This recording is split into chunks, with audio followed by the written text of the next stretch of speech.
Hi students. तो अब हम स्टार्ट करने जा रहे हैं। पिछले लेक्चर में मैंने बोला था आपको कि हम स्टार्ट करेंगे अगले लेक्चर में संधारित्र और उसकी धारिता, लेकिन उसके बारे में हम कुछ चीज पीछे पढ़ा चुके हैं जिसको बीच में यूज करेंगे। आगे डिराइव करना था, जैसे कि C बराबर epsilon not A by D. हम शॉर्ट में आपको ये ला के दिखाए हैं, जहां पे CO लिख रहे थे जब माध्यम निर्वात था या हवा था, और जब कोई माध्यम था जिसकी अपेक्षिक परावैधुता एप्सिलॉन R थी, या उसी एप्सिलॉन R को हम लोग क्या कहते थे, K कहते थे। याद है ना, परावैधुत नियतांक या अपेक्षिक परावैधुतता दोनों एक ही चीज है बाबू। हम एप्सिलॉन R को K कहते थे। ये पूरा डेरिवेशन चलेगा अच्छे से थ्योरेटिकली लिख करके एकदम अच्छे से प्यार से, लेकिन ये हमने डिराइव करके आपको दिखाया है पिछले लेक्चर में।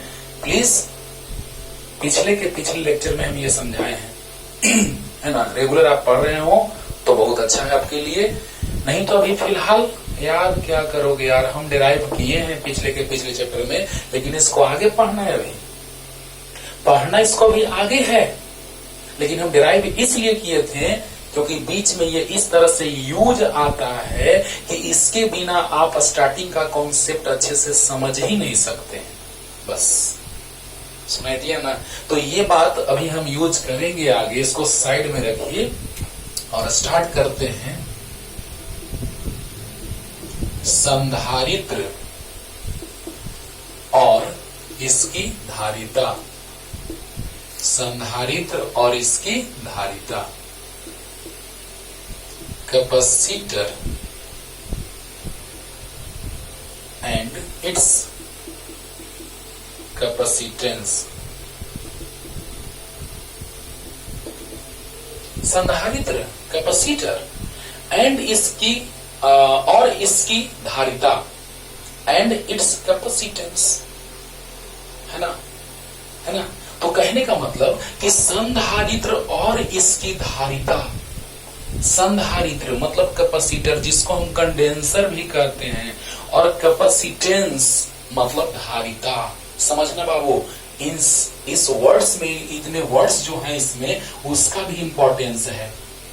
संधारित्र, संधारित्र जो पंखा में लगा हुआ रहता है, जो बेलनाकार, जिसको आप कंडेंसर कहते हैं, वही बेलनाकार संधारित्र है ना। वो बेलनाकार संधारित्र है। तीन तरह के संधारित्र हम लोग पढ़ेंगे। एक समानांतर पट्टिका संधारित्र, जिसका डेरिवेशन हम करके आपको समझाए हैं पीछे, लेकिन स्टार्टिंग से अब पढ़ेंगे। ये हम शॉर्ट में समझाए थे कि हमको उसका यूज करना था। ओके, और उसके बाद हम लोग पढ़ेंगे गोलाकार संधारित्र। गोलाकार, अभी तो हम गोलाकार चालक की धारिता निकालेंगे, लेकिन वो संकेंद्रीय गोलों के कारण संधारित्र बना के फीलिंग आएगा एकदम कि एक पे प्लस तो एक पे माइनस, एक पे प्लस तो एक पे माइनस। लेकिन यहाँ पे बनाएंगे ऐसे, प्रेरण के कारण एक पे प्लस एक पे माइनस आएगा, उसी स्टाइल में। फिर बेलनाकार भी बनाएंगे इस तरह का। तो तीन तरह के संधारित्र का हम लोग निर्माण करेंगे, और एक पे अगर प्लस रहेगा तो दूसरे पर प्रेरण माइनस होगा, फिर बाहर में प्लस होगा, उसको भूमिगत करेंगे, बाहर वाला प्लस धरती के अंदर समा जाएगा, और इस प्रकार प्लस माइनस से संधारित्र का निर्माण हो जाएगा, है ना। तो ये सब जिक्र तो हम करेंगे आगे। तीन तरह के संधारित्र का बात करेंगे। एक समानांतर पट्टिका संधारित्र, फिर गोलाकार संधारित्र, बेलनाकार संधारित्र, बहुत डिटेल में। लेकिन संधारित्र है क्या, पहले तो बात ये उठता है। उसकी धारिता का बात करेंगे। तो पहले हम ये बताने जा रहे हैं आपको कि संधारित्र क्या है। लेकिन सबसे पहले ये समझना है बच्चों कि संधारित्र का देखते होंगे आप, इतना ज्यादा यूज होता होगा ना, यूज होता है। संधारित्र का इतना ज्यादा यूज होता है रेडियो में, मतलब इलेक्ट्रॉनिक डिवाइसेस में, इलेक्ट्रॉनिक डिवाइसेस जैसे रेडियो वगैरह में इतना ज्यादा यूज होता है, क्योंकि संधारित्र का काम है विद्युत आवेश और विद्युत ऊर्जा को विद्युत क्षेत्र के रूप में संचित करना, विद्युत क्षेत्र के रूप में, है ना। और आगे पढ़ेंगे हम लोग प्रेरित्र, जिसमें ऊर्जा संचित होगा चुंबकीय क्षेत्र के रूप में। वही जो तार को लपेट के जो आप 10th में पढ़े थे बाबू, जो शॉर्ट में आपको 10th में पढ़ाया गया है, क्योंकि वहां शॉर्ट में ही पढ़ना था, जिसको तुम परिनालिका कहता था, वही परिनालिका प्रेरित्र कहलाएगा। हम भी परिनालिका कहेंगे और परिनालिका को आगे धीरे धीरे बढ़ते जाएंगे और उसी परिनालिका को हम प्रेरित्र कह देंगे। तो वहां पर अंदर में आता है चुंबकीय क्षेत्र। धारा के प्रवाह के कारण ऑस्टेड का नियम याद करो, जब किसी धारावाही चालक तार से विद्युत धारा का प्रवाह होता है तो उसके आसपास चुंबकीय क्षेत्र उत्पन्न होता है। तो वहां से हम अंदर में चुंबकीय क्षेत्र तीव्रता लाएंगे। देखो देखो कहां से कहां हम लोग घूम रहे हैं बाबू। संधारित्र, तो अब इसका नाम हो जाएगा प्रेरित्र। यानी संधारित्र तो प्लेटों के सहायता से बना, तो प्लेटों के बीच विद्युत क्षेत्र धन आवेश से ऋण आवेश की ओर। प्लीज समझना ध्यान से बाबू, कोरिलेट कर रहे हैं, मजा आएगा। लेकिन यहाँ चुंबकीय क्षेत्र, यानी यहाँ पर ऊर्जा संचित होगा विद्युत क्षेत्र के रूप में, क्योंकि प्लेटों के बीच विद्युत क्षेत्र, और वहां पर जो ऊर्जा संचित होगा वो चुंबकीय क्षेत्र के रूप में, क्योंकि जब धारावाही चालक तार से विद्युत धारा का प्रवाह होता है तो उसके आसपास चुंबकीय क्षेत्र उत्पन्न होता है। उसके अंदर चुंबकीय क्षेत्र का फॉर्मूला डिराइव करेंगे और वहां से ऊर्जा संचित आता है। जब ऊर्जा निकालते हैं तो ½LI², जहां पे L है प्रेरित्र का प्रेरकत्व और I है प्रवाहित धारा। प्लीज थोड़ा सा सुन लीजिए, ये मत सोचिए सर ये आगे पढ़ना है, क्यों सर ये बता रहे हैं, थोड़ा सा कोरिलेट कर रहे हैं कि यहाँ विद्युत क्षेत्र के रूप में क्यों ऊर्जा संचित होता है और वहां चुंबकीय क्षेत्र के रूप में क्यों। ये ना बहुत बड़ी बात है बच्चों, ना कि बस डायरेक्ट पढ़ लिए सर हो गया कोटा पूरा कर, नहीं, समझो ध्यान से। अब बताओ कि यहाँ पर प्लस से क्षेत्र रेखाएं निकली और माइनस में प्रवेश की, यानी यहाँ पर आवेश और ऊर्जा जो संचित होगा विद्युत क्षेत्र के रूप में, और वहां पर अंदर में चुंबकीय क्षेत्र के रूप में। पूरा डिटेल में हम तोड़ देंगे वहां, जब वहां पे पढ़ेंगे। यहाँ पर ऊर्जा संचित होता है U बराबर ½CV²। C है संधारित्र की धारिता, V है विभवांतर, और यहाँ पर है L प्रेरित्र का प्रेरकत्व, यहाँ है संधारित्र की धारिता C, यहाँ प्रेरित्र का प्रेरकत्व L, और I है प्रवाहित धारा। थोड़ा सा इसलिए बोल दिए बच्चों कि हमको एक डिफिनेशन जानना है यहाँ पे कि यहाँ पर जो ऊर्जा संचित होता है वो विद्युत क्षेत्र के रूप में, लेकिन प्रेरित्र में चुंबकीय क्षेत्र के रूप में। क्या ये बात दिमाग में आ रहा है? एक बात एकदम दिमाग में सेट कर लो बच्चों, कोरिलेट करके पढ़ोगे बहुत आसान लगेगा। कैसे हम लोग रैखिक गति से घूर्णन गति का हम लोग तुलना कर लेते हैं 11वीं क्लास में, भी रैखिक वेग ओमेगा कोणीय वेग, कितना आसान हो जाता है, सब फॉर्मूला एकदम एक जैसा मिलने लगता है बार बार। तो सोचो बच्चों, हम कहना क्या चाहते हैं कि संधारित्र के प्लेटों के बीच विद्युत क्षेत्र, लेकिन प्रेरित्र में चुंबकीय क्षेत्र।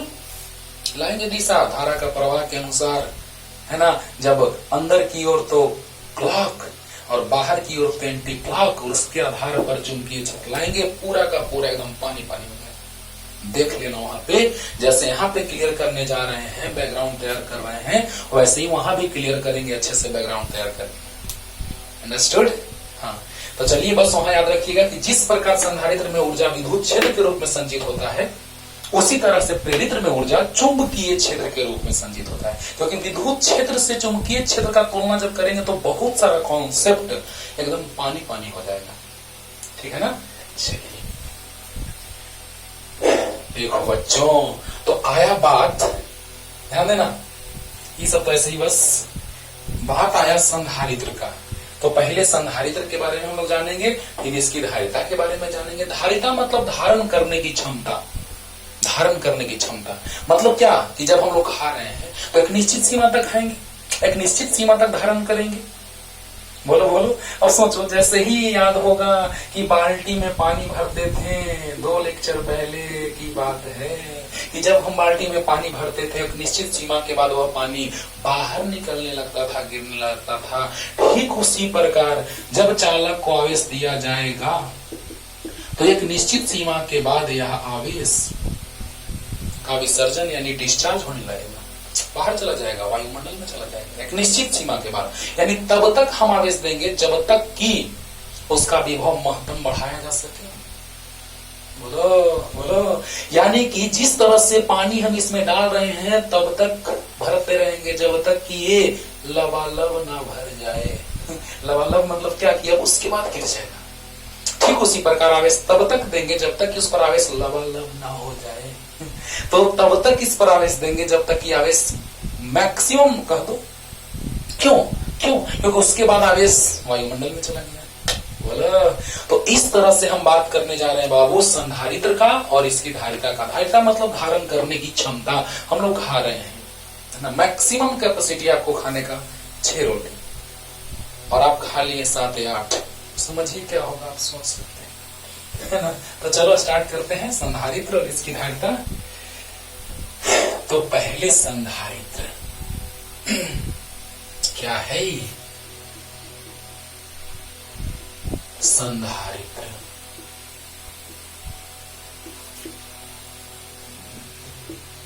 कैपेसिटर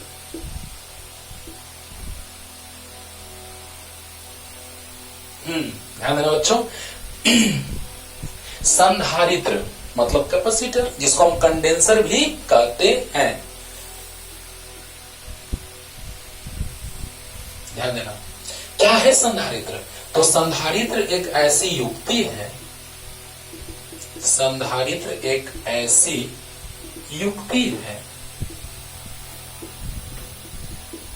जो विद्युत आवेश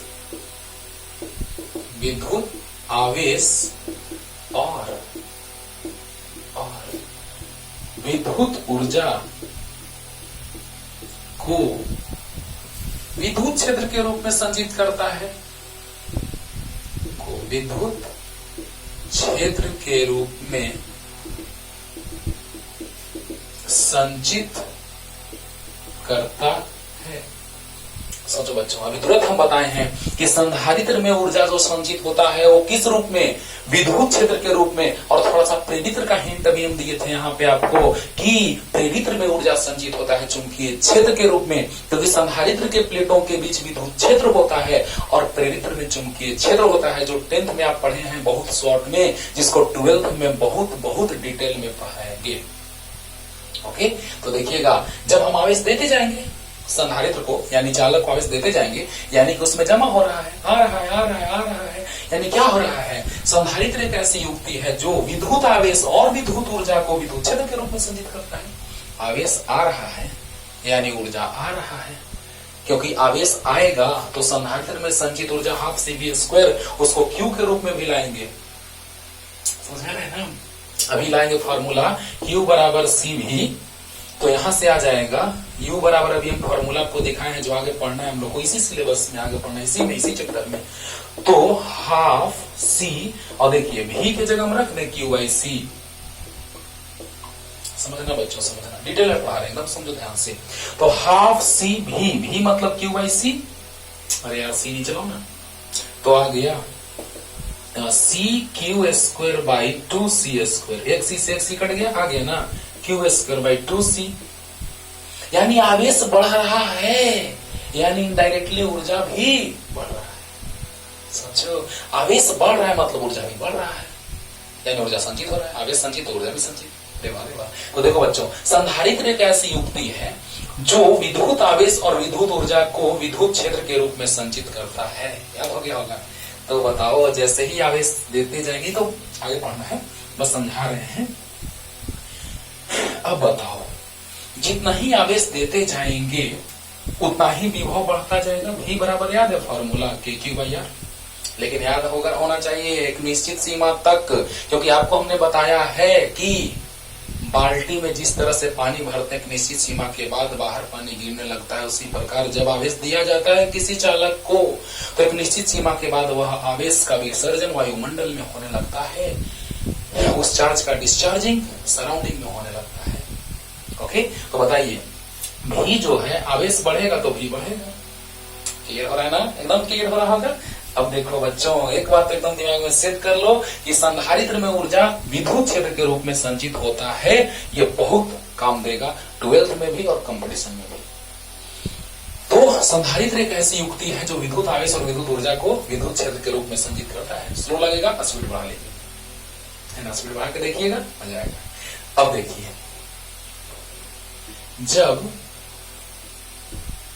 जब चालक को आवेशित किया जाता है तो इसका विभव बढ़ता जाता है। अभी तुरंत समझाए हैं, V बराबर के क्यू है यार, है ना। कोई चालक है, मान लो गोलाकार चालक है, तो R उसका नियत, K नियत, Q बढ़ेगा, V बढ़ेगा। अरे बोलो, तो बताओ बच्चों कि जब चालक को आवेशित किया जाता है तो इसका विभव बढ़ता जाता है। इस प्रकार हम कह सकते हैं कि चालक का विद्युत विभव आवेश के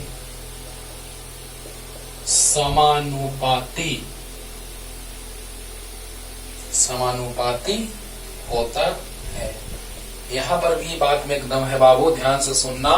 पहले हम ऊपर वाला बात अच्छे से समझा दिए कि संधारित्र एक ऐसी युक्ति है जो विद्युत आवेश और विद्युत ऊर्जा को विद्युत क्षेत्र के रूप में संचित करता है। क्योंकि संधारित्र के प्लेटों के बीच विद्युत क्षेत्र होता है, तो विद्युत क्षेत्र के रूप में ऊर्जा संचित होगा। और जितना ही ज्यादा आवेश दिया जाएगा, जब चालक को आवेशित किया जाता है तो इसका विभव बढ़ता जाता है। इस प्रकार हम कह सकते हैं कि चालक का विद्युत विभव आवेश के समानुपाती होता है। जितना ही आवेश देते जाएंगे विभव बढ़ता जाएगा। अभी तुरंत हम फॉर्मूला समझाएं, G बराबर के क्यू भैया बोला। तो अब देखो यहाँ पर भी एक साइंटिस्टों के द्वारा क्या किया गया, एक कंफ्यूजन यहाँ पे जो क्रिएट हुआ उसको दूर किया गया साइंटिस्टों के द्वारा। कैसे, अभी बता रहे हैं। पहले इतना लिखो, जल्दी इतना लिखिए। हो गया। क्या लिखे हैं, आवेश देंगे विभव बढ़ेगा, आवेश देंगे तो विभव बढ़ेगा। यानी पहले आवेश दिया गया तो विभव बढ़ा, यानी विभव आवेश के समानुपाती। पहले आवेश दिए, कोई चालक है बाबू, उसको आवेश दिया गया, जितना ही आवेश बढ़ाते जाएंगे विभव बढ़ता जाएगा। यानी आवेश दोगे तब ना विभव बढ़ेगा, आवेश दोगे तो विभव बढ़ेगा। यानी कि विभव समानुपाती आवेश का। सोचो यहाँ पे क्या हुआ, सो बता रहे हैं। बहुत ही इंटरेस्टिंग बात, जल्दी से लिखिए। देखियो इंटरेस्टिंग बात क्या है बच्चों। साइंटिस्ट लोग थोड़ा सा शॉर्ट में इस बात को क्लियर कर दिए कि जब मैथमेटिकली और प्रैक्टिकली सोचे तो थोड़ा सा डिफरेंस आने लगा। तो सोचो कि अरे यार ऐसे है, ओहो देखो क्या है, भी समानुपाती क्यू। तो बड़ा आराम से हम लोग लिख देते हैं क्यू समानुपाती भी होगा, यही होगा, यही सही है, ये भी सही है। लेकिन ये लिखना ज्यादा सही है। क्यों, कारण बता रहे।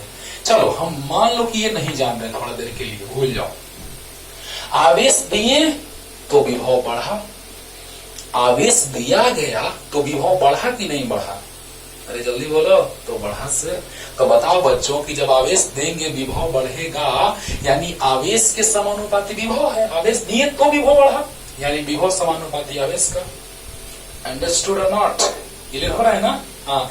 तो यहां से हम तुरंत चालाकी किए कि सर समानुपाती हटा के कांस्टेंट लाइए ना, और पता चला कि गलत। बोलो ध्यान से समझना बात को, बात में दम है। लेकिन साइंटिस्ट लोग के पास तो बहुत दिमाग होता है। साइंटिस्ट ऐसी थोड़ी ना बन गए हम लोग, बहुत दिमाग है। तुरंत इस बात को कैच कर लिए, पकड़ लिए कि अरे यार मैथमेटिकली देखा गया और थ्योरेटिकली, मतलब प्रैक्टिकली, मैथमेटिकली और प्रैक्टिकली। प्रैक्टिकल करके देखा गया तो कुछ और मान आ रहा है, मैथमेटिक्स के भाषा में कुछ और आ रहा है। बड़ा फंस गया लोग। सोचो जरा सा, जब Q बराबर CV रखा जा रहा है तो मान अच्छे से आ रहा है। मान लो धारिता 10 है, धारिता कैसे मात्रक फैराड भी बताएंगे। धारिता 10 है और विभव मान लो 10 है, तो 10×100 कूलम आवेश आना चाहिए। लेकिन यहां से देखो क्या आ रहा है, C 10 है, V 10 है, आवेश 1 कूलम आ रहा है। अरे रे रे, प्रैक्टिकली 100 कूलम आना चाहिए और मैथमेटिकली 1 कूलम आ रहा है, यानी जरूर कुछ गड़बड़ है। ध्यान देना बच्चों, समानुपाती है, अच्छी बात है। कैसे होता है, y बराबर 2x तो y समानुपाती x, या x बराबर 2y तो x समानुपाती y। अच्छी बात है, दोनों समानुपाती है, अच्छी बात है, दोनों समानुपाती है, लेकिन एक का मान दूसरे से ज्यादा है। ये बात में दम है, समझना, ध्यान से समझना, बात में दम है बाबू। कि अगर हम लोग बात कर रहे हैं x का मान बढ़ाएंगे तो y का मान भी बढ़ेगा कि नहीं बढ़ेगा? बढ़ेगा। जरा सा सोचिए कि जब x का मान बढ़ेगा तो y का मान बढ़ेगा, लेकिन x अगर 1 होगा तो y 2 होगा, 2 होगा। लेकिन अगर x बराबर 2y है तो y का मान 1 तो x का मान 2। फर्क है, समानुपाती दोनों है लेकिन फर्क है। यही चीज देखा गया साइंटिस्टों के द्वारा कि जब C का मान 10 रखा गया, V का मान 10 रखा गया, वे 100 आना चाहिए, प्रैक्टिकली आ रहा है 100 और मैथमेटिकली आ रहा है 1 कूलम, यानी जरूर कुछ गड़बड़ है। तो देखो कैसे सोचा गया, देखो ध्यान से। तब देखा गया, मिटा इसको, तब देखा गया बच्चों की ओहो समानुपाती, यानी कि अगर V समानुपाती Q है तो हम इसे लिख सकते हैं कि Q समानुपाती V होगा। अरे x समानुपाती y, y समानुपाती x, अच्छी बात है, लेकिन कौन सही वे है लिखने का? V समानुपाती Q, Q समानुपाती V, दोनों सही है, लेकिन कांस्टेंट सोच के लगाएंगे कहां लगाना है, किसके साथ लगाना है। ओके, तो बताइए कि जैसे ही हम समानुपाती हटाते हैं तो एक कांस्टेंट C आता है, और इसी C को कहते हैं हम लोग संधारित्र की धारिता। अभी हम संधारित्र के बारे में पढ़ रहे थे। ये ऐसी युक्ति है जो विद्युत आवेश और विद्युत ऊर्जा को विद्युत क्षेत्र के रूप में संचित करता है। बोलो बोलो, तो बताओ बाबू कि जितना ही ज्यादा आवेश देते जाएंगे विभव भी बढ़ता जाएगा, लेकिन एक निश्चित सीमा तक आवेश देंगे, क्योंकि उसके बाद आवेश विसर्जित होगा, यानी डिस्चार्ज होने लगेगा, वायुमंडल में जाने लगेगा। बोलो बोलो, तो बताओ बच्चों कि हम लोग क्यों भी समानुपाती क्यों बढ़ेगा तो भी बढ़ेगा, अच्छी बात है, यानी कि भी बढ़ेगा तो क्यों बढ़ा। लेकिन सोच करके कि कैसे मैथमेटिकली प्रैक्टिकली सब वैल्यू मैच करना चाहिए, तब सही माना जाता है, नहीं तो आपका थीसिस गलत है, यानी जरूर कुछ गड़बड़ हो रहा है। ओके, तो बताओ बच्चों कि Q समानुपाती भी समानुपाती Q तो Q समानुपाती भी, और जैसे ही समानुपाती हटाए तो कांस्टेंट लगाए, और यहाँ पे यही C है। C लिखने में भी थोड़ा सा ध्यान दीजिएगा कि C ये कुलॉम का अगर हम बात करें तो C में दोनों सामने सामने होता है, मतलब ऐसे ही समझा दे रहे हैं, लेकिन बार बार आप जैसे भी लिख देते हैं ठीक है, लेकिन वास्तव में धारिता वाला C तिरछे लिखना होगा, धारिता वाला C थोड़ा तिरछे लिखाता है, इस बात पे गौर करना। लेकिन ऐसे लोग लिख देता है, चलेगा, मात्रक देके हम लोग पकड़ लेते हैं कि ऐसा ही मात्रक क्या है ना, लेकिन सच्चाई क्या है तो थोड़ा तिरछे करके लिखा जाता है। तो बताओ बच्चों, संधारित्र की धारिता को थोड़ा तिरछे करके लिखा जाता है बाबा, क्योंकि पता ही नहीं चलेगा फिर कि कूलॉम कौन है और संधारित्र की धारिता कौन है ना। तो देखिए यही है आपका क्या, तो संधारित्र की धारिता, संधारित्र की धारिता, कैपेसिटेंस ऑफ कैपेसिटर, ऊपर में लिखे थे, लिख दें कैपेसिटेंस ऑफ कैपेसिटर। अब इसको डिफाइन करेंगे हम लोग कैसे। अच्छा यहां से देखो तो बाबू, Q बराबर CV है तो C बराबर Q बाई V होगा, डेफिनेशन बन गया, खत्म। कि एकांक विभव में परिवर्तन के लिए जितनी आवेश की आवश्यकता होती है उसे संधारित्र की धारिता कहते हैं। क्या आसान लगा डेफिनेशन? एकांक विभव में परिवर्तन के लिए जितनी आवेश की आवश्यकता होती है उसे संधारित्र की धारिता कहते हैं। याद हो गया होगा, एकांक विभव में परिवर्तन के लिए एक ही रहेगा, तो बताओ जितना आवेश उतना धारिता, बोला, यानी कि डिफिनेशन बन गया, क्लियर हो गया होगा बच्चों। जितना आवेश देंगे उतना ही धारिता बढ़ता जाएगा, लेकिन हम लोग देखेंगे कि मैथमेटिकली सही प्रैक्टिकली सही दोनों मैच कर रहा है कि नहीं कर रहा है। उसके लिए हमने यहां से जब कांस्टेंट हटा के लिखा तो V बराबर CQ, जो कि सही नहीं था, V बराबर CQ सही नहीं था, तो हमने सोचा कि जब V समानुपाती Q का हो सकता है तो Q समानुपाती V का क्यों नहीं हो सकता है। अंडरस्टूड? तो बताइए बच्चों कि Q बराबर CV आ गया, जब V समानुपाती Q तो Q समानुपाती V, लेकिन कांस्टेंट सोच के लगाएंगे, कांस्टेंट सोच के लगाएंगे बच्चों, तो कांस्टेंट यहाँ जैसे ही लगाए वैसे ही मैच कर गया वैल्यू। C 10 V 10 तो 10 10 S 10 100 कूलम बोला। तो इस तरह से हम लोग सोचते हैं कि Q समानुपाती भी यानी Q बराबर C भी, जहां पे C जो है वो संधारित्र की धारिता है। धारिता मतलब धारण करने की क्षमता। ओके भाई जल्दी यहां तक आइए, यहां ऐसे लिख लेना, याद रहेगा हमेशा के लिए। जल्दी। अब देखो बाबू संधारित्र की धारिता, देखिए तो धारिता भी सिंपली कह देते हैं या संधारित्र की धारिता भी कहते हैं।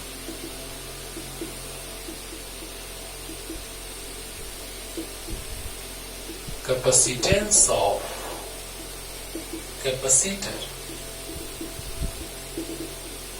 ये चीज हमने शॉर्ट में पहले बताया है, जो आगे हम पूरा प्रूफ करने वाले हैं, लेकिन अभी याद रखने के लिए आगे भी काम देगा कि चालक की धारिता को प्रभावित करने वाले कारक क्या क्या हैं। लेकिन पहले इसको पढ़ते हैं, संधारित्र की धारिता। बस हो गया, क्योंकि हमने फॉर्मूला देखा Q बराबर C भी, ये भी समझाए थे पीछे, याद करो पिछले के पिछले लेक्चर में समझाए हैं, देखना याद आ रहा होगा। तो बताओ बच्चों C बराबर क्या, Q बाई V। बोलिए, तो हम लिख सकते हैं कि चालक या किसी चालक के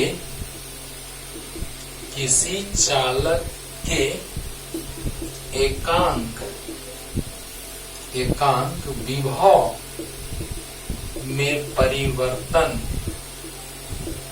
के लिए आवश्यक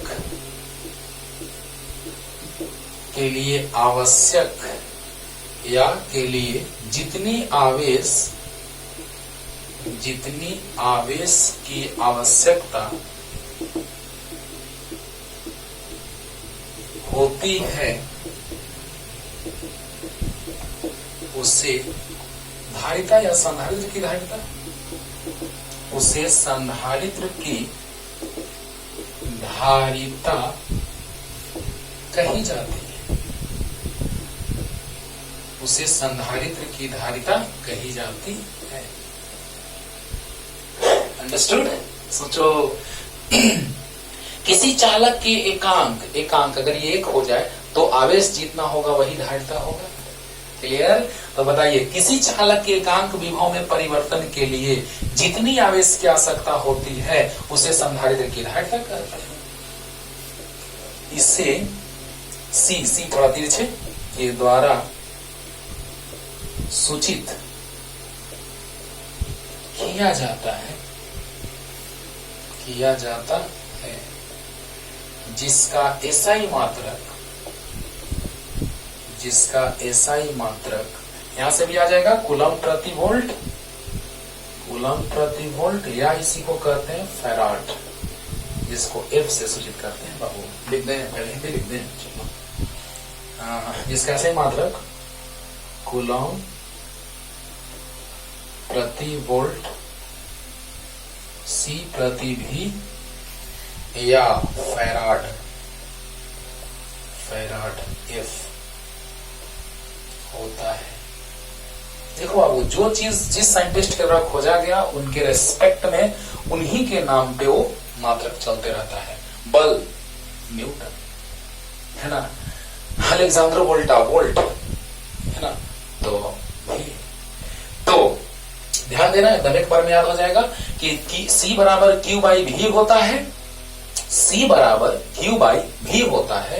तो बताइए V अगर 1 हो जाए, उधर मिटाते हैं फिर उसको लिख देंगे।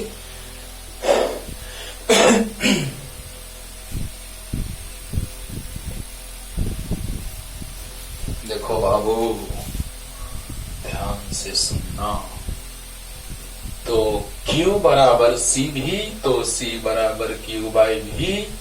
तो यदि V बराबर 1 वोल्ट तो C बराबर Q बाई 1 यानी C बराबर Q।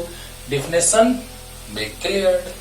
देखो ध्यान देना कैसे क्लियर हुआ डेफिनेशन कि किसी चालक के एकांक विभव में परिवर्तन के लिए जितनी आवेश की आवश्यकता होती है उसी संधारित्र की धारिता कही जाती है। किसी चालक के एकांक विभव में परिवर्तन के लिए जितनी आवेश की आवश्यकता होती है उसे संधारित्र की धारिता कही जाती है। इसे सी के द्वारा सूचित किया जाता है। इसका ऐसा ही मात्रक कूलम प्रति वोल्ट नहीं आया कूलम प्रति वोल्ट, या इसी को फैराड कहते हैं। क्या फैराड याद रखना है। अब फैराड एकदम चलेगा बहुत।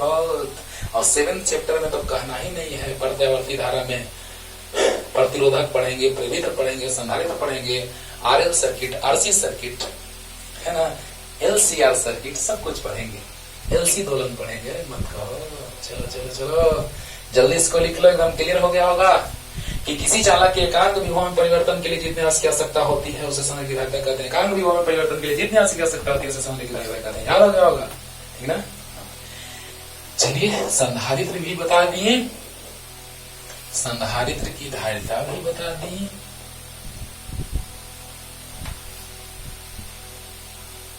अब देखिए बच्चों, अब हम लोग थोड़ा मात्रक तो जान लिए, थोड़ा बीमा की ओर आते हैं।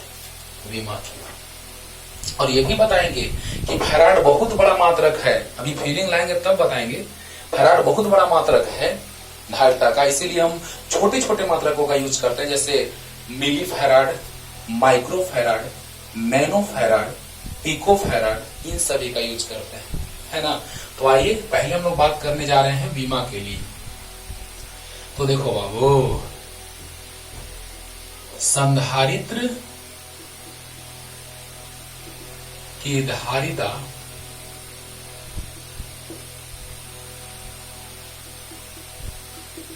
की बीमा के लिए बहुत सारे कॉम्पिटिटिव एग्जाम में इसका बीमा बहुत पूछा गया है, इसलिए थोड़ा बीमा पे ध्यान देना।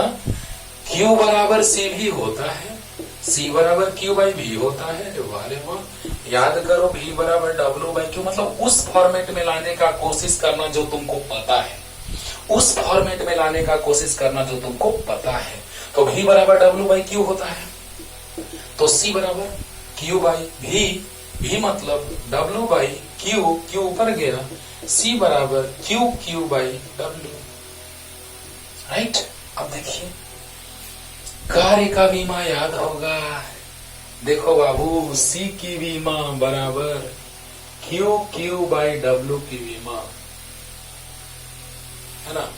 दोनों तरीका लिखने का है, चाहे ब्रैकेट के अंदर लिखो या ब्रैकेट के बाहर लिखो, लेकिन सबसे अच्छा तरीका होता है ब्रैकेट के बाहर लिखने का, क्योंकि ब्रैकेट देने का मतलब है कि इसकी बीमा, अब तो इसकी बीमा हो ही गई, तो अब क्या बाहर में जब लास्ट में हम बीमा के रूप में लिखेंगे, मान लो m का पावर -1 जो भी आया, फिर से ब्रैकेट लगाएंगे। अरे इस ब्रैकेट का मतलब होता है इसकी बीमा।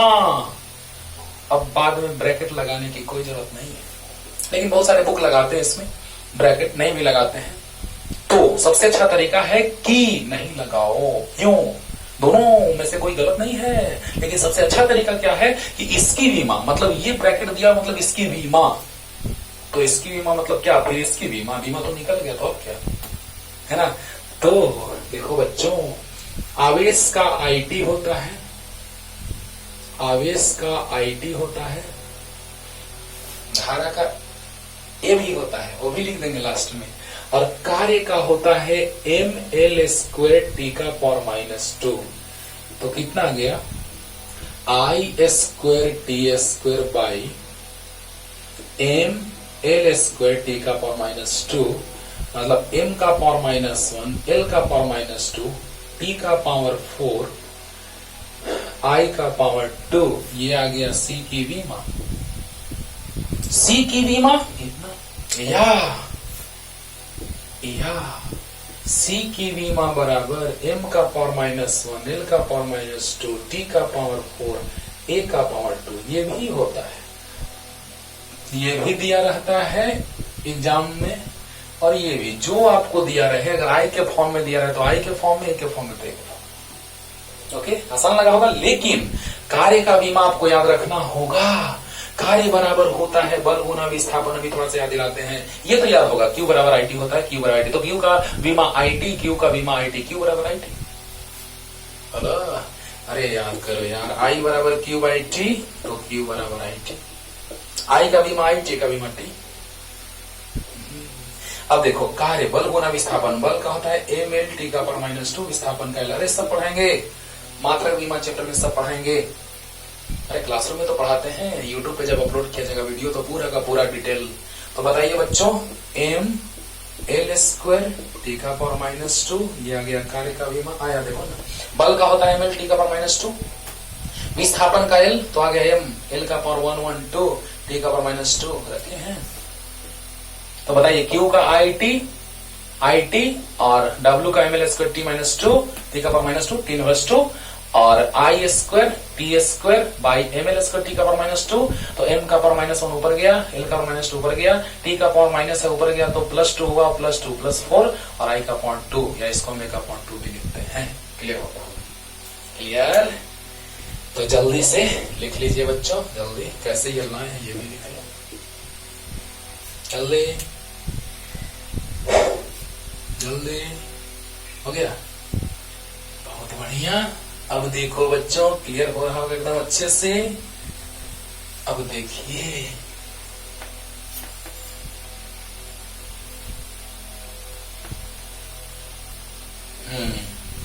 अब थोड़ा हम चलते हैं। अभी हम ये कहेंगे कि फैराड जो है वो बहुत बड़ा मात्रक है, इसलिए हम milli farad, micro farad, nano farad, pico farad use में लाते हैं। लेकिन वो क्यों?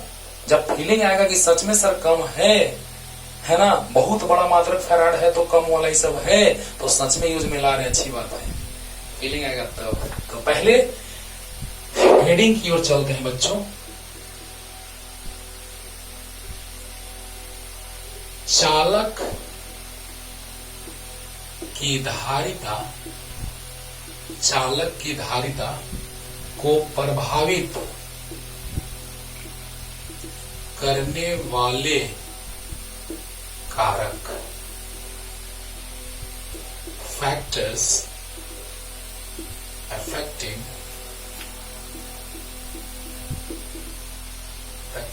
the capacitance of conductor,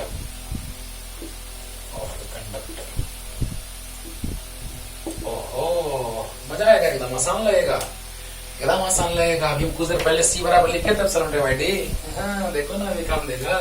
चालक की धारिता को प्रभावित करने वाले कारक, okay, factors affecting the capacitance of a conductor. चालक की धारिता समझिएगा, कौन कौन चालक की धारिता को प्रभावित करता है, ठीक है ना। तो तुरंत क्लियर होगा यहाँ पे। देखो सी बराबर याद है epsilon not a by D, और सी ओ बराबर लिखे थे और सी बराबर लिखे थे epsilon naught epsilon R A by D, जिसको हम एप्सिलॉन आर को के भी कहते थे। चलो यहीं से क्लियर हो गया, बोला। तो पहला नंबर यहां ऐसे लिखते हैं कि चालक की धारिता को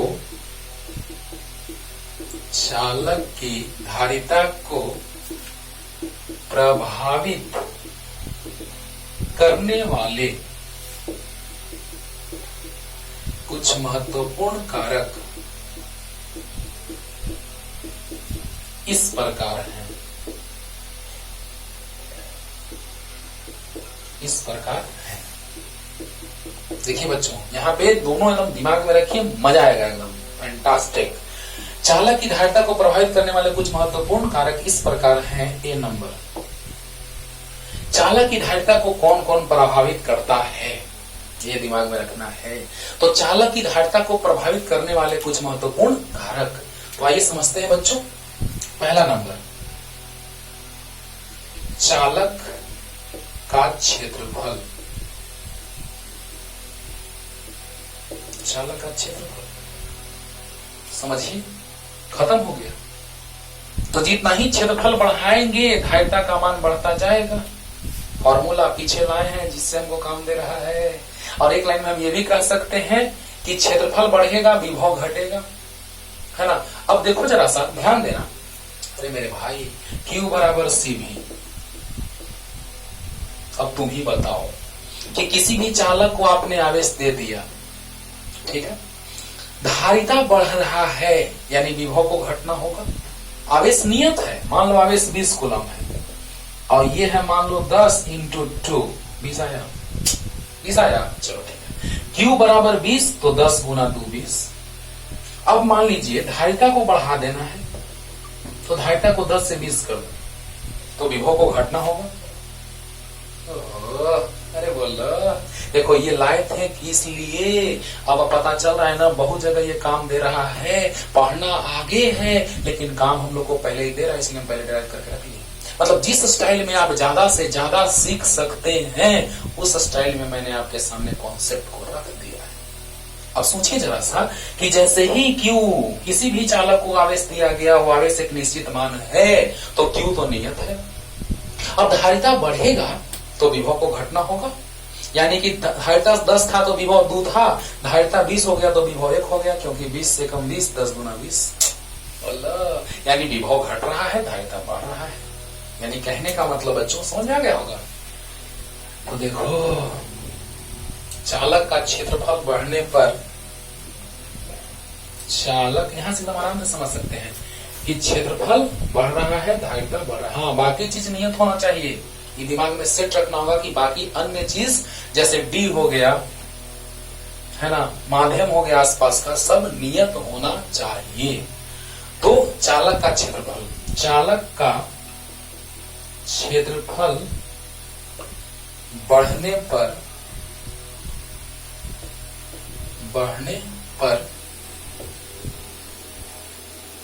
इसकी धारिता बढ़ती जाती है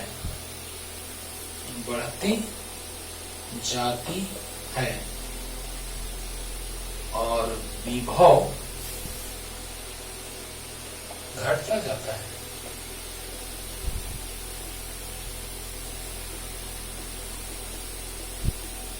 तो आप कह सकते हैं बच्चों कि जो धारिता है वो क्षेत्रफल के समानुपाती है। दिमाग में सेट रखो एकदम कि चालक की धारिता को प्रभावित करने वाले कारक कौन कौन है। बोर्ड एग्जाम में पूछा हुआ क्वेश्चन है ना, और यही चीज को ऑब्जेक्टिव में बना देता है क्वेश्चन। 4 ऑप्शन दे देगा, 3 निर्भर करने वाला रहेगा, 1 निर्भर नहीं करने वाला रहेगा, काम खत्म। अंडरस्टूड? तो इस तरह से ऑब्जेक्टिव क्वेश्चन सेट किए जाते हैं, लेकिन दिमाग में सेट रखना, आपके पास फार्मूला है, फिर क्या दिक्कत है। तो क्षेत्रफल बढ़ेगा, फॉर्मूला याद है, सी नॉट, ये चीज जो डिराइव आगे करना है, लेकिन पीछे मैंने इस चीज को डिटेल में ड्राइव करके समझा दिया है ना। लिखे नहीं है, थ्योरी के फॉर्म में नहीं लिखे थे, बस जल्दी से डिराइव करके आपको दिखाए थे। पिछले लेक्चर में देखिए, है ना, एकदम याद होगा। रेगुलर आप अगर पढ़ रहे हो तो आपको अच्छे से याद होगा, बस, ठीक है ना। तो बताइए बच्चों कि क्षेत्रफल बढ़ेगा, बाकी चीजों को नियत रखना है। तो क्षेत्रफल बढ़ेगा तो धारिता भी बढ़ेगा। ये लाइन है, याद है ना, ये लाइन है, याद है। तो ए बढ़ेगा तो सी भी बढ़ेगा। तो चालक का क्षेत्रफल बढ़ने पर इसकी धारिता बढ़ती जाती है और विभव घटता जाता है। तो सी समानुपाती जो है वो एक है, जिसको सी नोट लिखे हैं, निर्वात है तो सी नोट लिखे हैं। क्लियर हो गया होगा? क्लियर? अगले पे आते हैं। देखो बाबू, क्षेत्रफल यानी कि चालक का क्षेत्रफल बढ़ाएगा तो धारिता भी बढ़ेगा, लेकिन क्या बढ़ा करके बहुत ज्यादा कर देगा। लास्ट टॉपिक में पता चलेगा कि हम कितना हद तक बढ़ा सकते हैं। इसीलिए ना बीच में माध्यम डालते हैं। लास्ट तक देखना, शुरू से देखो वीडियो लास्ट तक, तो पूरा का पूरा कॉन्सेप्ट पानी पानी हो जाएगा। मेरा वादा है, 110% गारंटी है कि अच्छे से समझ में आएगा। 110% समझ में आएगा। देखो बच्चों ध्यान देना। तो पहला नंबर हो गया कि क्षेत्रफल बढ़ाएंगे तो धारिता बढ़ेगी। दूसरा नंबर 2,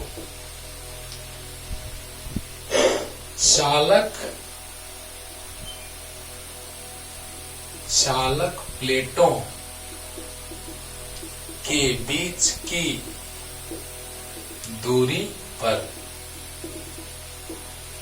देखो मतलब पॉइंट भी लिखते जा रहे हैं और कारण भी लिखते जा रहे हैं, है ना। तो दूरी बढ़ेगा, देखो तो दूरी बढ़ेगा तो धारिता घटेगा। बाकी चीज को नियत रखना होगा। दिमाग में सेट रखो कि बाकी चीजें नियत होनी चाहिए। अब मान लो कि दूरी बढ़ा रहे हैं और क्षेत्रफल भी बढ़ा रहे हैं, तो ये दुगना किए भी दुगना किए तो कट के खत्म, जो न्यूमेरिकल में काम देगा प्रश्न बनाएंगे तो। इसीलिए बाकी को नियत रखना होगा। तो बताइए डी बढ़ाएंगे तो सी घटेगा। अरे बोलो, तो लिख सकते हैं कि जब चालक प्लेटों के बीच की दूरी को बढ़ाई जाती है, बीच की दूरी को बढ़ाई जाती है, तो संधारित्र की धारिता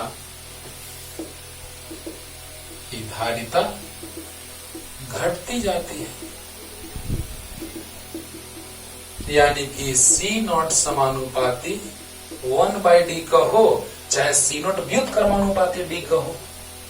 बोलो बोलो। यानी इस तरह से हम कह सकते हैं बच्चों कि जो सी नॉट है वो समानुपाती है 1/d का। सी नॉट समानुपाती 1/d कहो, या सी नॉट व्युत्क्रमानुपाती है d का। यानी d बढ़ेगा तो c घटेगा, और d घटेगा तो c बढ़ेगा। इसमें एक चीज और लिख सकते थे कि दूरी घटता तो संधारित्र का धारिता बढ़ता। बोलो बोलो। यानी कि d अगर बढ़ेगा तो c घटेगा, यानी प्लेटों के बीच की दूरी बढ़ेगी तो धारिता घटेगी, और प्लेटों के बीच की दूरी घटेगी तो धारिता बढ़ेगी। सोचो सोचो, d बढ़ा c घटा, d घटा c बढ़ा, व्युत्क्रमानुपाती। क्लियर हो गया होगा। यानी कि बीच के दूरी पर भी निर्भर करता है। तो बताइए बच्चों कि जब चालक प्लेटों के बीच की दूरी को बढ़ाई जाती है तो संधारित्र की धारिता घटती जाती है। दूरी बढ़ेगा, धारिता घटेगा। चलिए, एकदम क्लियर हो गया होगा। अब देखो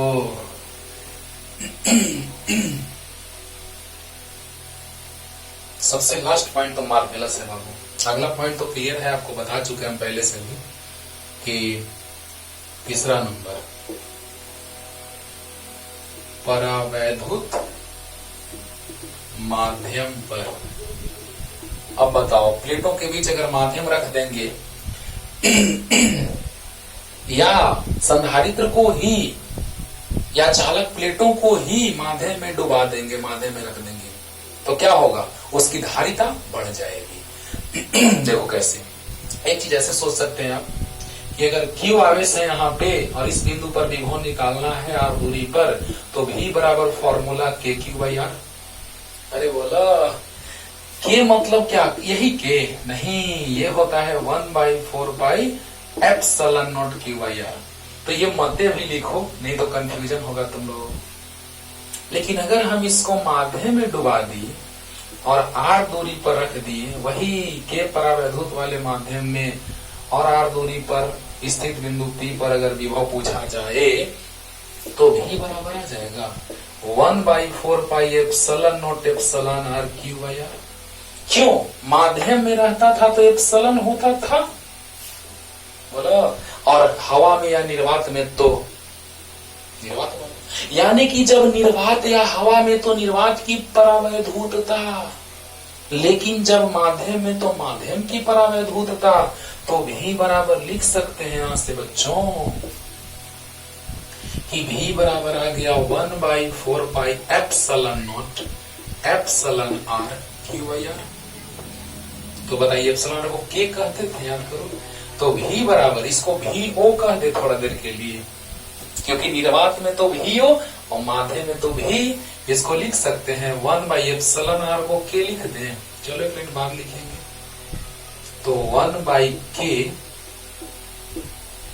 और 1/4 पाई एप्सिलॉन नॉट Q/R। तो 1/K, के बोलो बोलो, के, यही एप्सिलॉन R को के लिख दिए हैं। लो, एप्सिलॉन R को के लिख दिए, और इसको क्या लिखे? तो भी। ओह अच्छा, विभव घटा तो धारिता बढ़ा।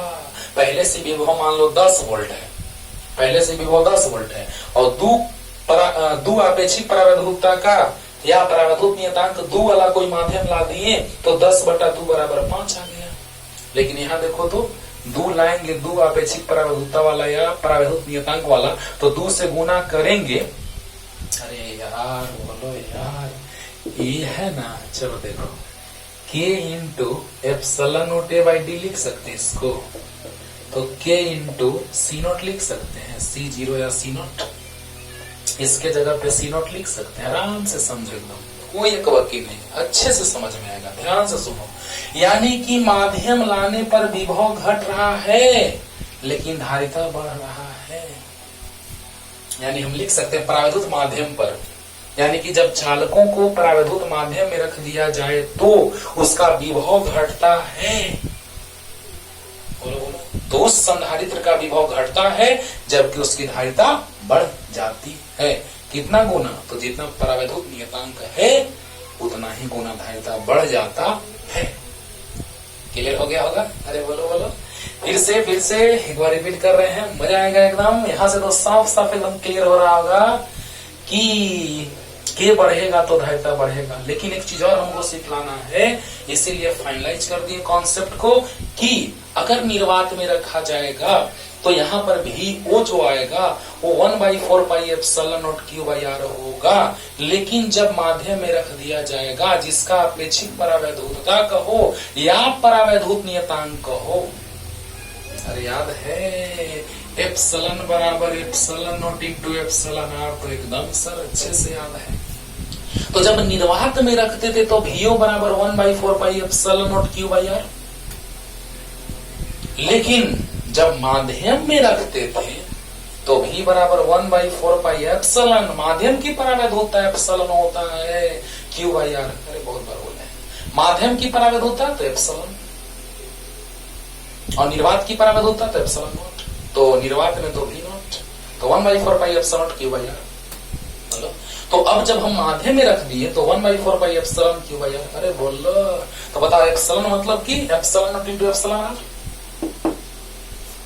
तो बताइए, एप्सिलॉन आर को साइड में कर लिए, 1/4 pi epsilon Q by R, 1/एप्सिलॉन आर को के लिख लिए, इसको लिख सकते हैं VO, यानी कि विभव घटा तो धारिता बढ़ा। विभव घटा, देखो अगर पहले से विभव 10 वोल्ट, 2 के परावैधुत जो है परावैधुत नियतांक 2, तो 10/2 5 घट गया विभव। लेकिन 2 से गुना करेंगे तो मान लो पहले से धारिता 20 है तो 20 गुना 40 बढ़ गया। तो माध्यम लाने पे मेरा मेन मोटिव क्या था? धारिता को बढ़ाना, धारिता को बढ़ाना। क्षेत्रफल बढ़ाओगे धारिता बढ़ेगा, दूरी कम करोगे धारिता बढ़ेगा, के का मान बढ़ाओगे धारिता बढ़ेगा। क्लियर? तो जल्दी इतना लिख लीजिए क्योंकि यही काम देगा। जल्दी साइड में लिख लीजिए ऐसे ही रफ। इसको इतना डिराइव नहीं, डायरेक्ट आपका थ्योरी लिखना होगा, डायरेक्ट जैसे लिखना होगा हम लिख देते हैं कि जब संधारित्र को या चालक प्लेटों को, और अच्छे से लिख रहे, रुक जाओ और अच्छे से, जब संधारित्र के प्लेटों के बीच परावैधुत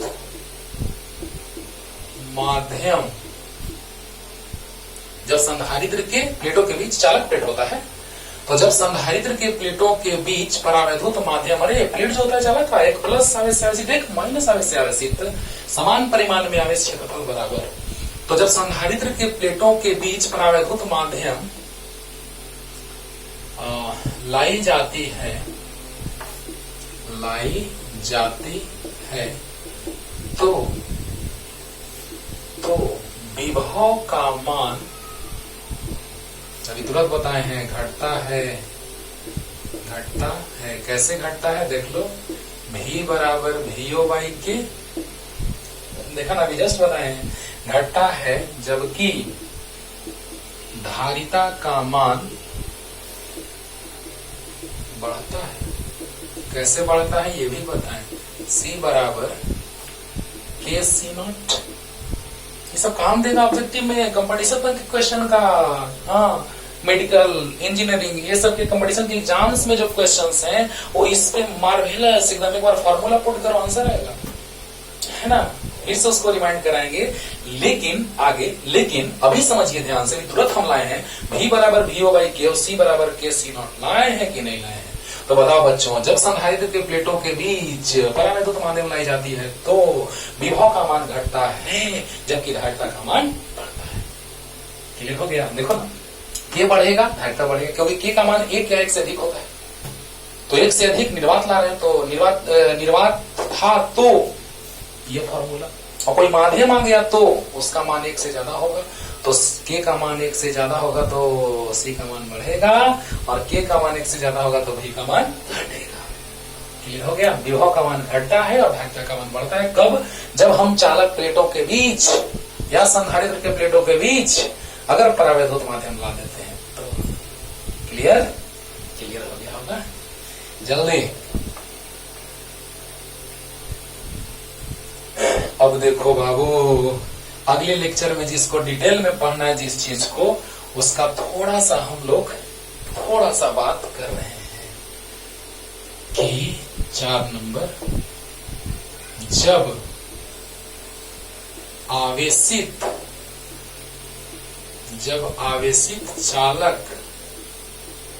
चालक के नजदीक अनावेशित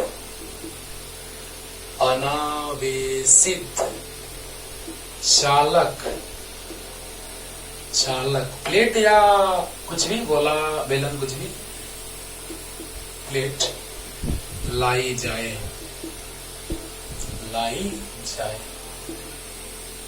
ओहो, इस स्थिति में भी धारिता बढ़ता है, और यही सिद्धांत का बात करता है। ये जो पॉइंट है बाबू, प्रभावित करने वाला कारक तो अच्छी बात है, लेकिन किसी चालक के नजदीक जब अनावेशित चालक प्लेट लाई जाए तो क्या होती है?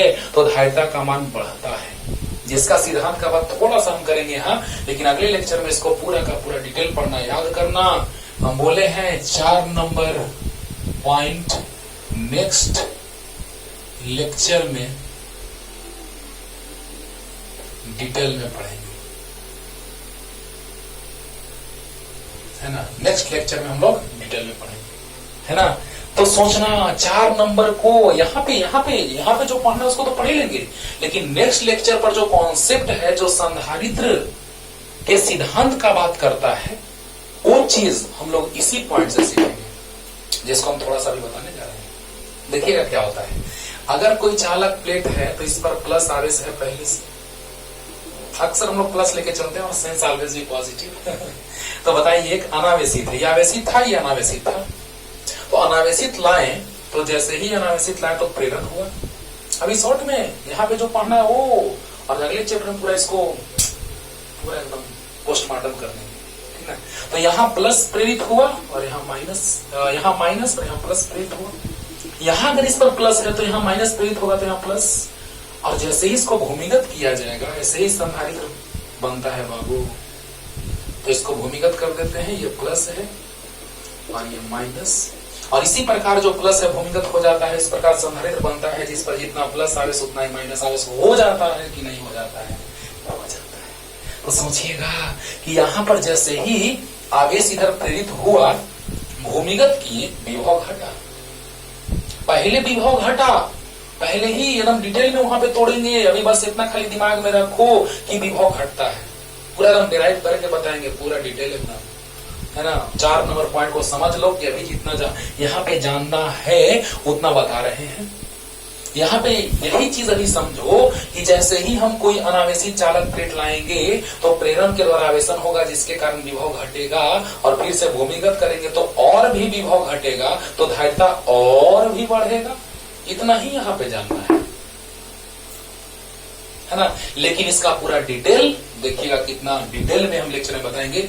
इस प्लेट को ऐसे लेके चलेंगे, थोड़ा मोटाई लेके चलेंगे, एक दूरी यहाँ से R1 मानेंगे, एक दूरी R2 मानेंगे, इस छोर का दूरी, अरे मोटाई कुछ होगा ना प्लेट का, तो एक सतह का दूरी मानेंगे R1 और दूसरे सतह का R2, इतना याद रखना। भी निकालेंगे KQ/R, KQ/R, विभव घटेगा। धारिता बढ़ेगा। बस अगले लेक्चर का इंतजार कीजिए, नो टेंशन, ठीक है ना। तो विभव घटेगा, धारिता बढ़ेगा। अरे बोलो यार, बोलो यार, समझो ध्यान से बच्चों, बस ध्यान से समझिए प्लीज, कि इसी चीज को हम बहुत डिटेल में अगले लेक्चर में बताने वाले हैं। बस दूरी लेके चलेंगे, अभी बताएंगे तो बिना मतलब का टाइम वेस्ट होगा, क्योंकि आपको फिर लगने लगेगा कि यही वाला चीज यहाँ कहा जाना था जो डिटेल में नहीं है। दूरी लेके चलेंगे, यहाँ से दूरी लेंगे R1, यहाँ से दूरी लेंगे R2, और वहां से निकालेंगे V बराबर KQ/R, और विभव का मान यहाँ भी घटेगा, और यहाँ पर उससे भी ज्यादा घटेगा, तो विभव घटेगा, धारिता बढ़ेगा। यहाँ इतना ही जानना है, लेकिन यही चीज डिटेल में हम बताएंगे, जो कि संधारित्र के सिद्धांत का बात किया जाता है इसी पॉइंट से, और वही सिद्धांत हम लोग पढ़ेंगे। क्या थोड़ा सा क्या मिला? यहाँ पे जो टॉपिक पढ़ना है अभी फिलहाल 4 नंबर, जिसका जिक्र हम लोग डिटेल में संधारित्र का सिद्धांत पढ़ेंगे, समानांतर पट्टिका संधारित्र का सिद्धांत, हाँ समांतर पट्टिका संधारित्र लेकर के सीखेंगे, और वहां से पता चलेगा कि सच में संधारित्र का निर्माण हम लोग करते क्यों है। अरे वाह, गजब बात है सर।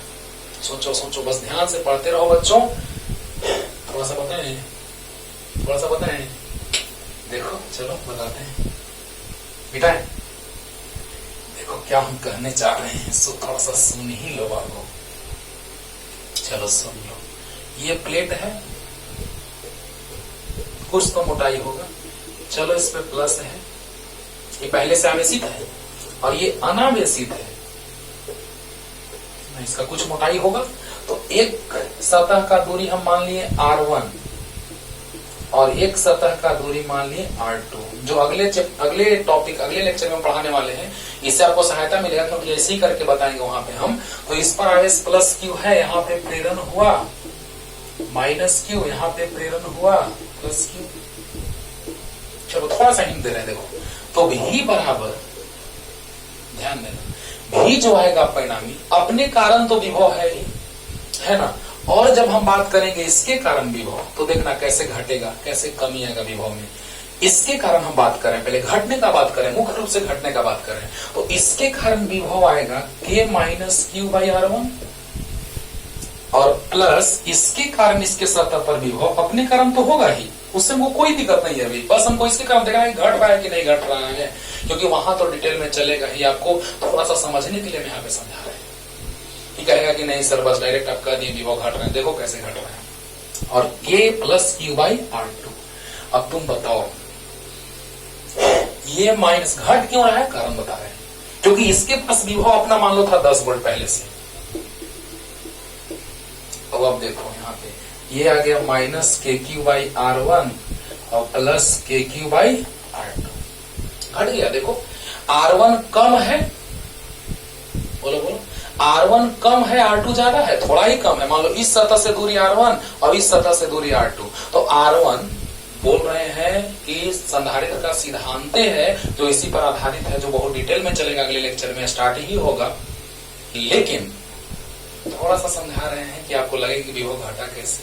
तो बताओ यहाँ पे कुछ मान आया होगा, ये R1 है, KQ का मान ये तो बराबर है। चलो थोड़ा सा एग्जाम्पल लेकर बता दें, मान लो ये 20 आया, अब R1 कम है, मान लो R1 10 है, और प्लस KQ मान लो 20 है, अब R2 मान लो 12 है, चलो 15 मान लेते हैं, आसानी हो, है ना। चलो समझने के लिए ऐसा तो बहुत डिफरेंस नहीं है, ये 10 है तो ये मान लो 10.02 ऐसे कुछ, है ना, बहुत फर्क नहीं है। इस सतह और इस सतह के बीच बहुत फर्क है नहीं। चलिए समझने के लिए हम मान लिए, तो देखो तो 10 दूना 20, बोलो बोलो, और यहाँ 5 चौका 20, 5 तिया 15, -2 प्लस 1.33। अब बताइए यहाँ पे आ गया -0.66 या 67 जो भी। अब बताओ इतना विभव में कमी आया कि नहीं आया, आया कि नहीं आया, आया। और अब मान लो कि अब इसको बस एक बार में क्लियर करो, क्योंकि इसको अभी यहाँ नहीं पढ़ना है, अगले लेक्चर में पढ़ना है, लेकिन थोड़ा सा आपको हम क्लियर कर दे रहे हैं। इसका पहले से विभव 10 वोल्ट था, लेकिन अब ध्यान से सुनना, ध्यान से, ये चीज अगर क्लियर आपको नहीं भी होगा तो अगले लेक्चर में इसको क्लियर करना है, लेकिन थोड़ा सा समझा दे रहे हैं कि क्लियर हो जाएगा, आराम से हो जाएगा। इसके सतह पर विभव अपने कारण तो है ही, इसके कारण इसके सतह पर विभव, तो K into minus Q by R, क्योंकि विभव के लिए आवेश चाहिए, दूरी चाहिए, K minus Q by R, तो आर R1, और K plus Q by R2। तो बताइए कि ये जो मान आया वो तो दोनों में बराबर है, लेकिन R1 कम है, तो R1 कम है तो E वाला मान ज्यादा आएगा माइनस के साथ। तो बताइए, मान लो हम 10 मान लिए, 15 मान लिए, ये दूरी कम है, ये ज्यादा है, तो कम है को ज्यादा मान लिए, तो बताइए ये आया -2, ये आया +1.33। समझने के लिए हम दूरी ले लिए ऐसे। तो बताइए -2 + 1.33 यानी -0.67। तो बताइए इतना विभव घटा, और विभव घटा नहीं तो मेरा काम है, विभव घटा धारिता बढ़ा। और अगर भूमिगत इसको कर दोगे बाबू, देखना इसके बाद का स्टेप जो अगले लेक्चर में चलेगा। तो बताओ, जैसे ही भूमिगत करेंगे तो भूमिगत करने के बाद ये 0 हो जाएगा विभव, ये वाला सतह का विभव V डैश जो भी मानना है, डबल डैश कुछ भी मान लो। तो बताओ ये 0 हो गया तो और ज्यादा विभव घटा। अगर ये 0 हो गया, देखना तो अभी 0 भूमिगत कर दिए तो 0 यानी ये क्रम 0, और जब ये 0 तो बताओ विभव अब 2 और घट गया, यानी 10 माइनस 2 यानी 8 वोल्ट हो गया। विभव और घटा, पहले विभव घट रहा था माइनस, कितना घट रहा था, इतना, लेकिन अब उससे भी ज्यादा घट गया तो घाटा और बढ़ गया। इसीलिए सिद्धांत यही है बाबू, जो अगले लेक्चर में हम लोग को पढ़ना है। कुछ आइडिया मिला होगा, मिला ना, मिला आइडिया ना, लेकिन इसका पूरा पोस्टमार्टम करेंगे अगले लेक्चर में, बस ज्यादा इंतजार नहीं है अगले लेक्चर में। तो बताओ बच्चों, -KQ/R1 + KQ/R2 से यहाँ पे आया था, जो आया था इतना, और जब भूमिगत करेंगे बाद वाला छोर को, बाद वाला सतह को, तो वो 0 आ जाएगा, यानी कि इतना +0 यानी इतना -2, यानी कि अभी विभव 8 वोल्ट, यानी विभव घटा तो धारिता बढ़ा, विभव घटा तो धारिता बढ़ा, यानी कि धारिता को प्रभावित करता है।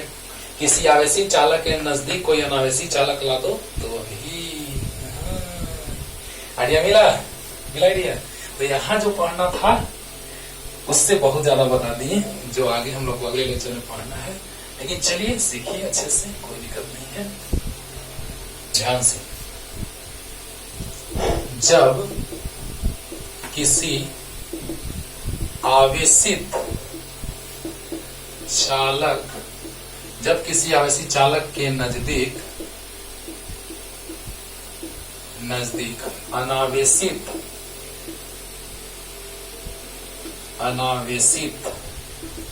चालक, जब किसी आवेशित चालक के नजदीक अनावेशित चालक लाई जाती है तो प्रेरण के कारण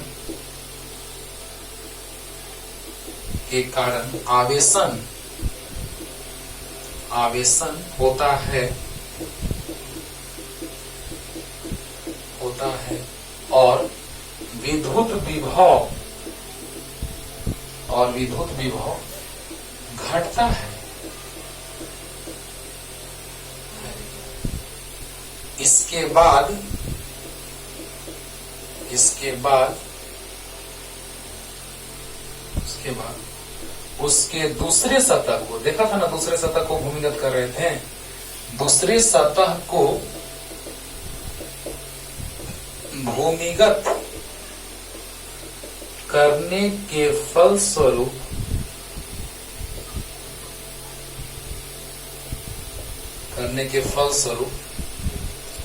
उसके दूसरे सतह को भूमिगत करने के फलस्वरूप विभव और भी अधिक विभव घटता है। इसके बाद इसके दूसरे सतह को भूमिगत करने के फलस्वरूप विभव और भी अधिक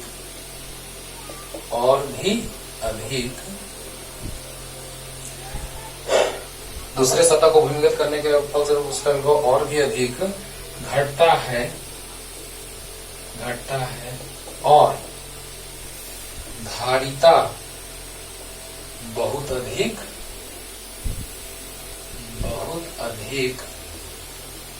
बढ़ जाता है,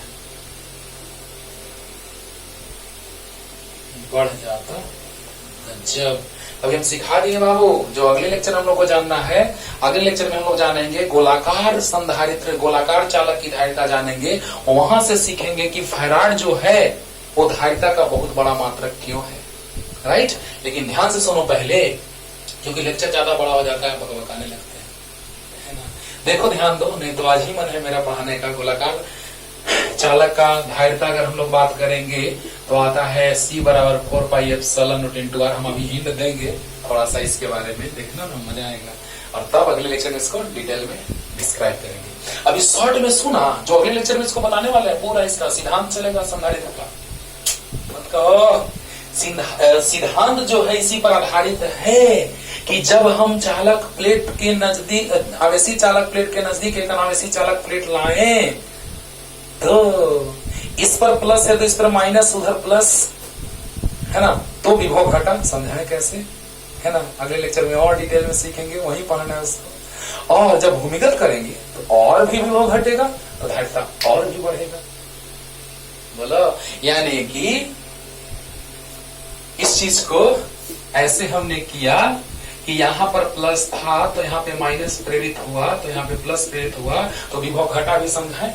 और प्लस भूमिगत किए इसको तो प्लस धरती के अंदर और भी विभव घटा तो धारिता और भी बढ़ा। यानी इस प्रकार धारिता बढ़ता है कब, जब एक और फैक्टर है, एक और कारक है जो प्रभावित करता है धारिता को, कि अगर आप चालक, आवेशी चालक के नजदीक अनावेशी चालक ला दिया जाए तो भी धारिता को बढ़ाई जाती है। क्लियर हो गया, हो गया। तो इस तरह से हमने धारिता को बढ़ाया, इस तरह से प्रभावित हुआ। पहला था क्षेत्रफल, क्षेत्रफल बढ़ा, बाकी चीजों को नियत रखना होगा, बाकी चीजों को नियत रखना होगा। क्षेत्रफल बढ़ाएगा धारिता बढ़ेगा, दूरी कम करेगा धारिता बढ़ेगा। परावैद्युत माध्यम लाओगे तो के बढ़ेगा तो सी बढ़ेगा। और आवेशी चालक के नजदीक अनावेशी चालक लाओगे तो विभव घटेगा, प्रेरण के कारण आवेशन होगा, विभव घटेगा, विभव घटेगा। भूमिगत करोगे तो और भी घटेगा, तो धारिता और भी बढ़ेगा। और यही है आपका संधारित्र का सिद्धांत। अंडरस्टूड? तो जल्दी से इसको लिखिए, देखिए क्या लिखे हैं कि जब किसी आवेशी चालक के नजदीक अनावेशी चालक लाई जाती है तो प्रेरण के कारण आवेशन होता है और विद्युत विभव घटता है। इसके बाद उसके दूसरे सतह को भूमिगत करने के फलस्वरूप विभव और भी अधिक घटता है और धारिता बहुत अधिक बढ़ जाता है। ओके, तो अगले लेक्चर में हम बताने वाले, थोड़ा सा उसका हिंट देते हैं। ऐसे हम इसी लेक्चर में बताने वाले थे लेकिन ज्यादा टाइम हो जाता है, इसलिए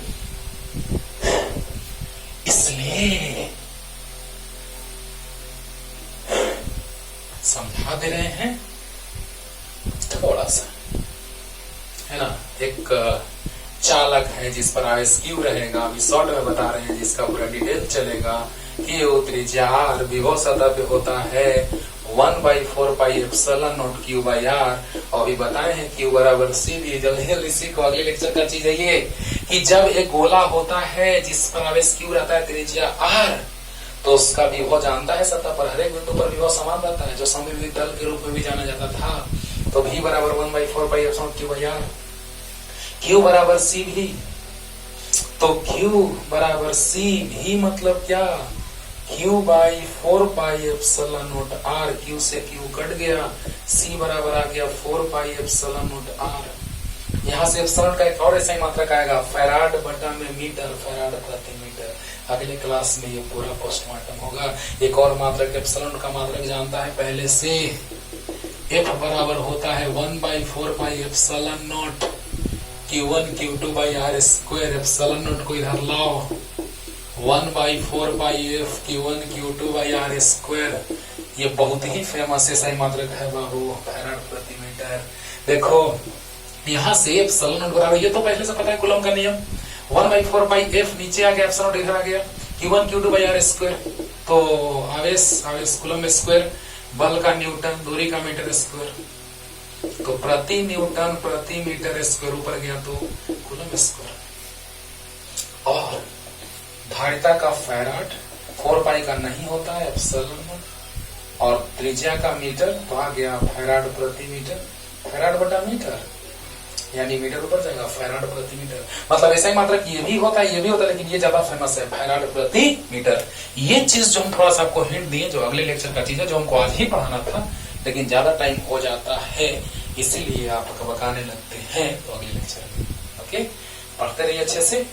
फैराड प्रति मीटर देख रहे हैं ना, प्रति मीटर से कूलम्ब स्क्वायर या फैराड प्रति मीटर होता है एप्सिलॉन यानी निर्वात की परविद्युतता का ऐसा ही मात्रक। ओके, तब तक के लिए टाटा बाय बाय।